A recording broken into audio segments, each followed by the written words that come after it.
Okay, welcome back. And as I said, we have the opportunity to have a chat with the governor of Taraba, Agbua Kefas. Governor Kefas, thank you very much for making time for us this morning. Thank you. Well, you've been in the news. Your state, Taraba, has been in the news in recent days. There's a lot going on, and I imagine there's also a lot that you probably can tell us, although we don't have all the time that we would like. Now, let's start this way. You are in the process of fixing your state, Taraba, because this was part of, your, campaign efforts. Now, all sorts of things have been happening. We've been reading in the press, education, which is a main thing. Suddenly, education is free at the primary, secondary level, and at the university level, it's been slashed by 50%. This follows a round of inspection you conducted, and you weren't satisfied at all with what's going on. Tell me a bit more about that, sir. Thank you very much. Even though you are not very audible, but I can pick your question. In the first place, it is the responsibility of the government to provide services to the people and to also give them a sense of belonging and protection. And one of the very important pillars of a good foundation is education.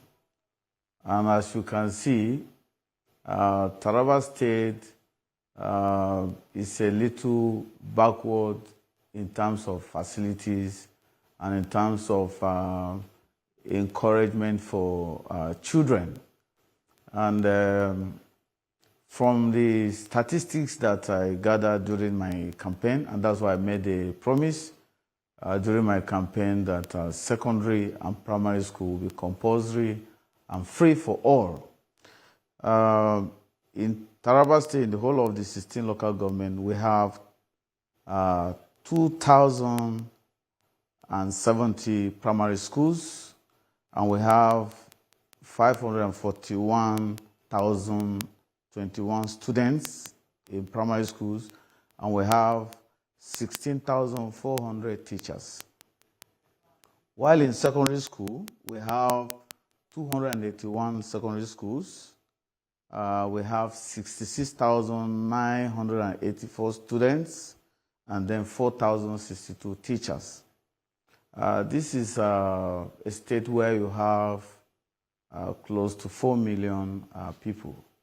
And you can see that we have a lot of out-of-school children. There are some families that maybe they have 10 children, and they could only afford primary, secondary education for just 1 or 2 persons, and then they will ask the remaining one to wait.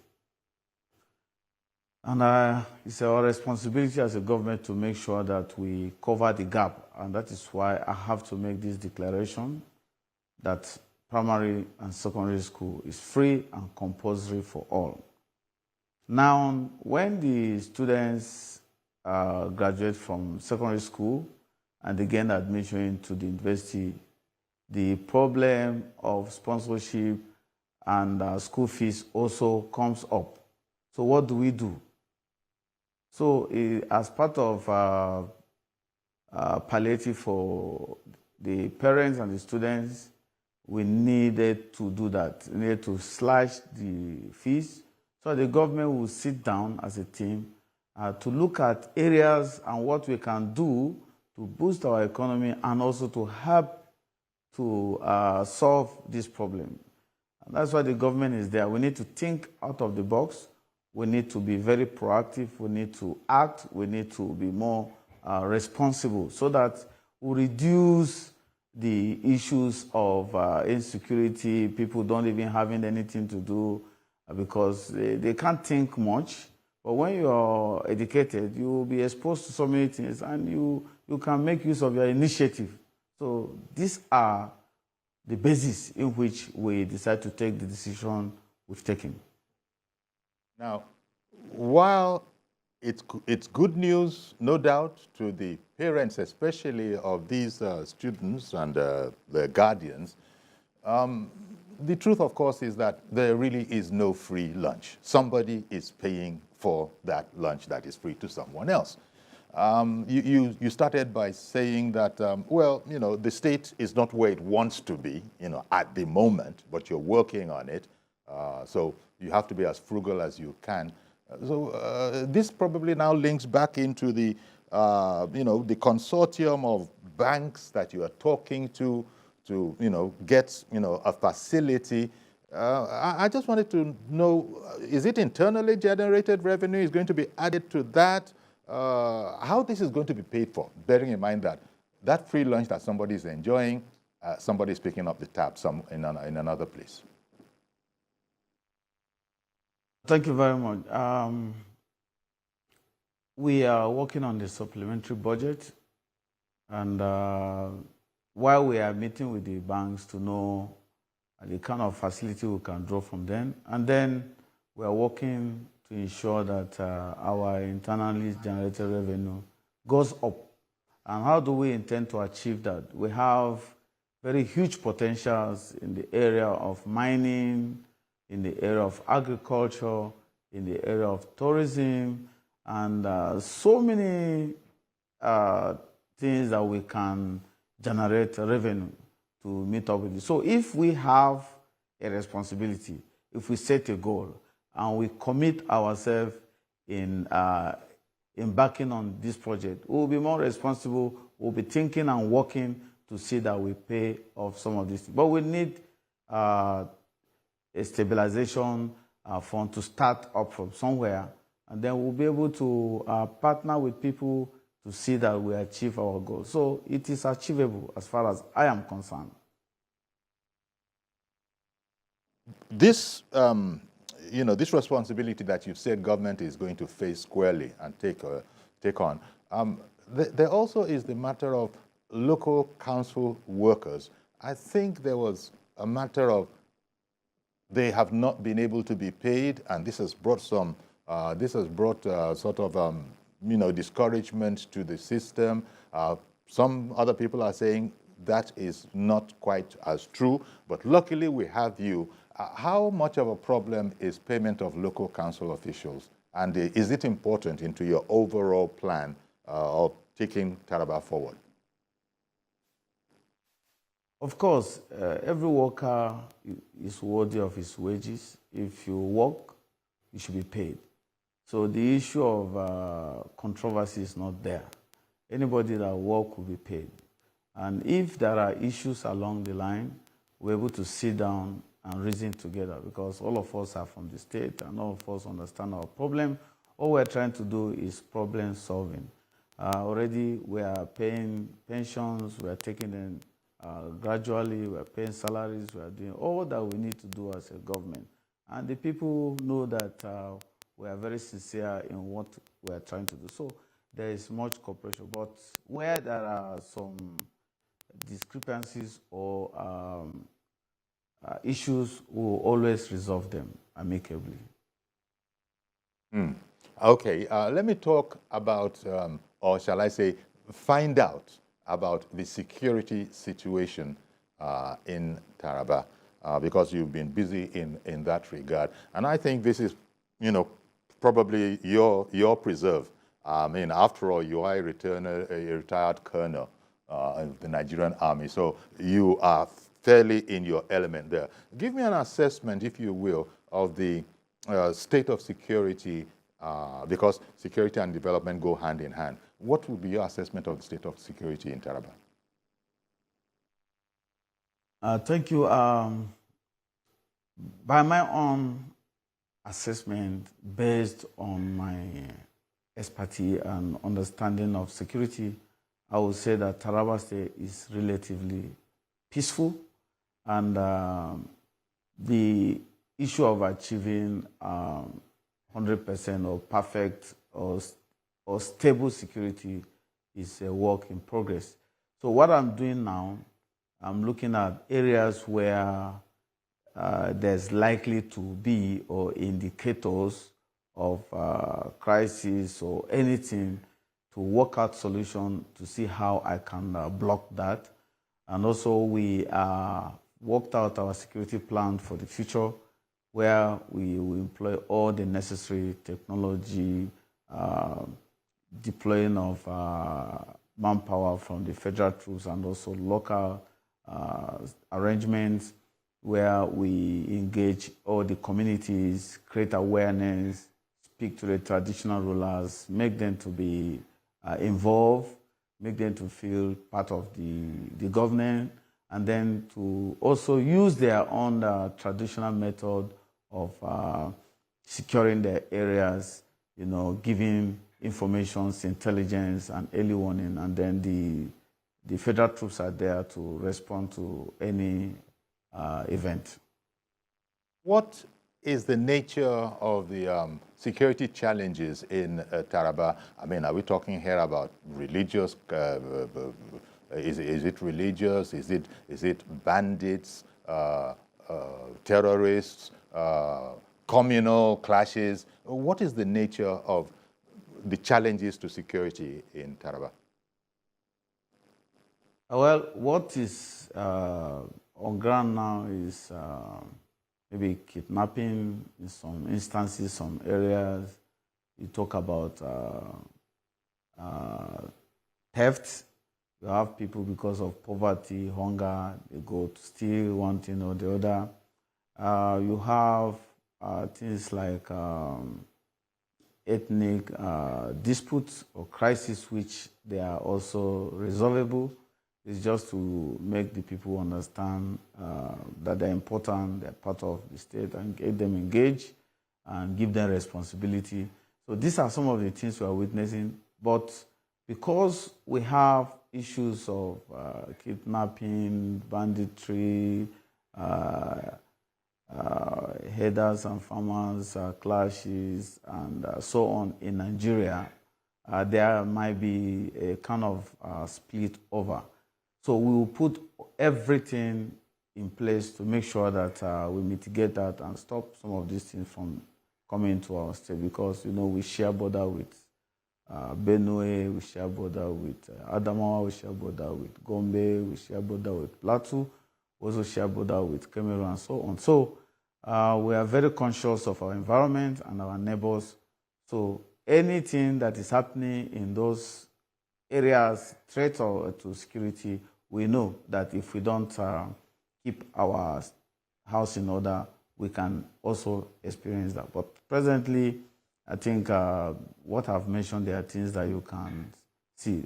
For religious crisis, we don't usually have religious crisis. The only time you see some of these things will surface is when during politics or election, and these are the areas you see people struggling for their on and so forth. But apart from that, everywhere we become very silent. So we are very dynamic in Taraba. Okay, because I'm looking at news reports, if I remember correctly, Karim Lamido local government, things must be getting better there, because there was almost like a blanket curfew, but you subsequently reduced that by half. So that must mean you are studying the situation and things are getting better. That's my assessment of it. Well, like the Karim Lamido issue, crisis between the Karimjo and the Ukum because of chieftaincy and so on. I've waved into it, and we sat down with the leaders of those two groups, and we spoke to ourselves in the closed door, and we came out with a solution. And I think that solution will be permanent. So for that, it has been actually resolved. And apart from resolving some of these crises, you see that people have died, some people's homes were burned down. So it is where the government also steps in. You don't just ask people to be calm and then stop them and so on and leave them. No, you have to cater for the trauma, the psychological problem they've gone through in crisis, those have survived. So I've also set up another committee to assess the losses and then we as a government will take responsibility and build them, get them back into the society, reintegrate them back into life so that they'll be able to live again. So give them hope. And I don't think they'll be able to have that kind of crisis anymore. So this is what we have done so far. When you were talking about potential, potentials for internally generated revenue earlier, you spoke about mining, agriculture, and tourism. Moving now from the problem side of town to potentials, what is also available. Mining, tourism, among others. Tell me, are there any development plans there? Because I know that definitely you are very keen on development of infrastructure. But if you were to look at those three first, mining, agriculture, and indeed tourism, are there development programs to further, enhance, receipts from those areas? Of course. All these are gearing towards development. We have to develop those areas that we mentioned and also infrastructural development for the whole entire state. I've just appointed my cabinet. They'll be sworn in by next week.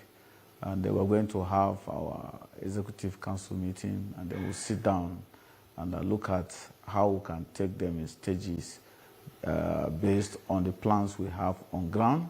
So once we look at that, all those things you're talking about, you will begin to see them. I know that you're going to be, especially when it comes to the area of infrastructural development, you're probably going to be taking one day at a time. But surely you can give us a peek into what the roadmap is, what the plan is in terms of infrastructural development. Is it a maintenance issue? Is it about breaking into new fields? Is it skyscrapers? What indeed are your sort of objectives in that regard? All encompassing. There are areas that you need to carry out maintenance, renovate some structures, especially the secretariat where the civil servants operate from. There are some structures that are still strong, that are down, you put them up.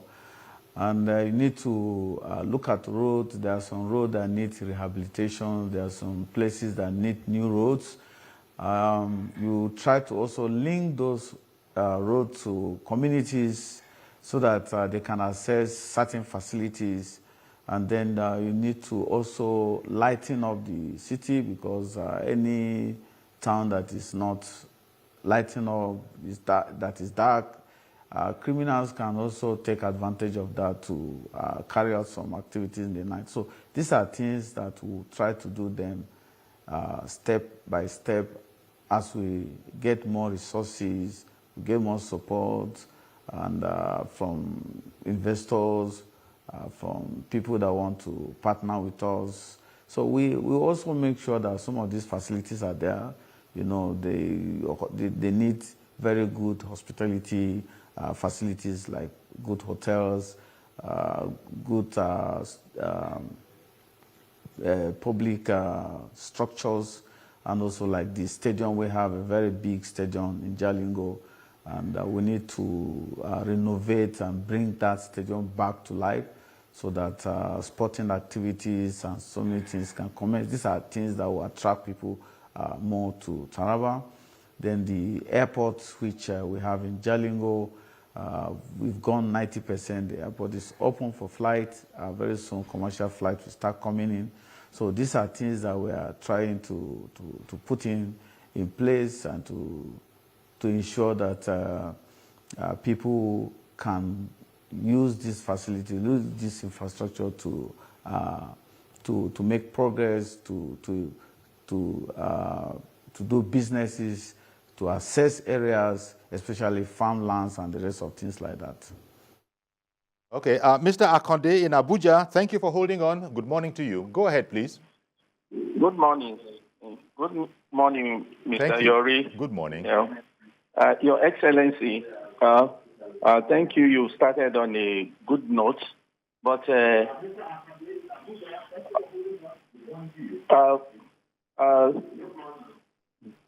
Please don't listen to that echo. Just continue. Okay, sir. Okay, sir. My point is that in the person that state, despite the fact that I'm a Yoruba man,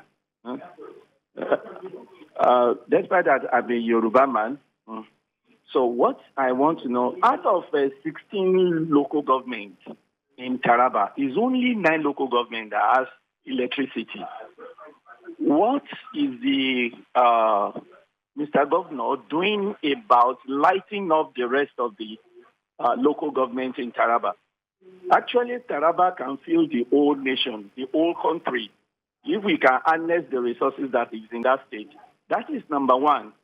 The Takun problem, the insecurity in Takun, in Bali local government, what are you trying to do about it? Please. Okay, I'm going to have to take it from there. Thank you very much for calling in, Mr. Akonde. Really appreciate you. Mr. Governor, please go ahead.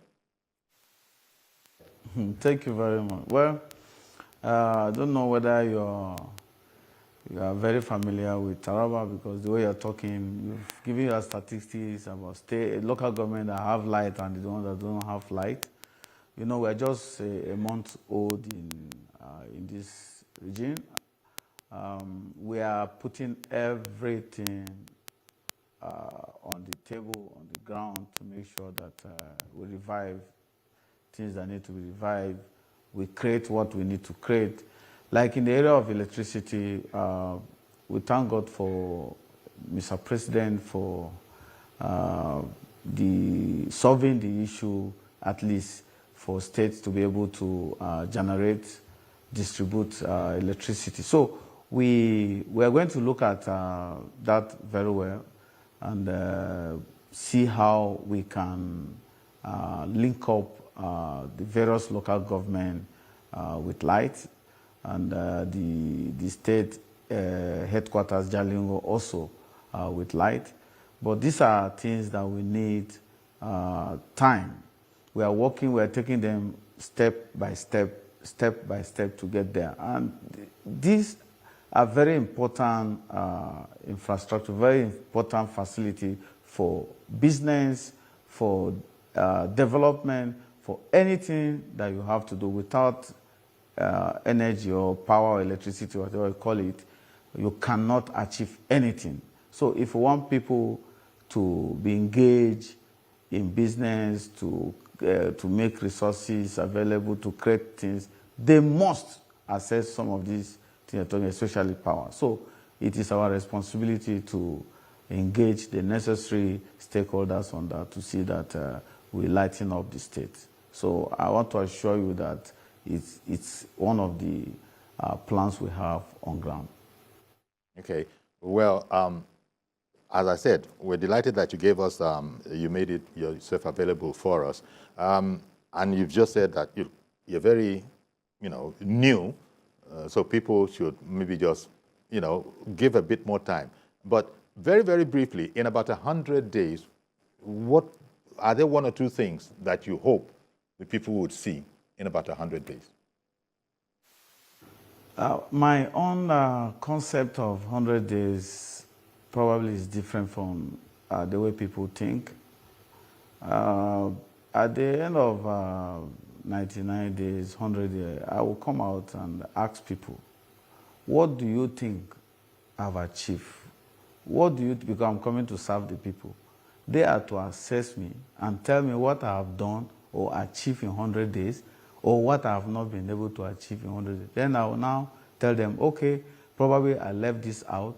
I'm going to achieve it in maybe 300 days or 6 months, so on like that. So I think for me, I'm not to assess myself because it will become too political. But I want the people to tell me the impact, to tell me what I have done, that they will say, yes, you are making progress, or no, you are not meeting up. So I want to hear from them, because if I stay here, I can count so many things that probably is not even anything to the people. So I want the people to tell me by themselves to assess me, since they vote me in and I'm there to serve them. So I want them to tell me what they feel that I've done in 100 days. Thank you very much for your time, Mr. Governor. The one thing that is sure is that you're going to be working flat out for your people. That is why you're going to leave it to the people themselves. Say, you evaluate that. I've given my best. You've said that more than once, and that you intend to give your best. Thank you very much, Governor Agbua Kefas, Colonel retired. Thank you. Okay. Thank you. So that's our program today. Then please join us on Monday for a fresh edition. I am Yori Folarin. Bye-bye for now.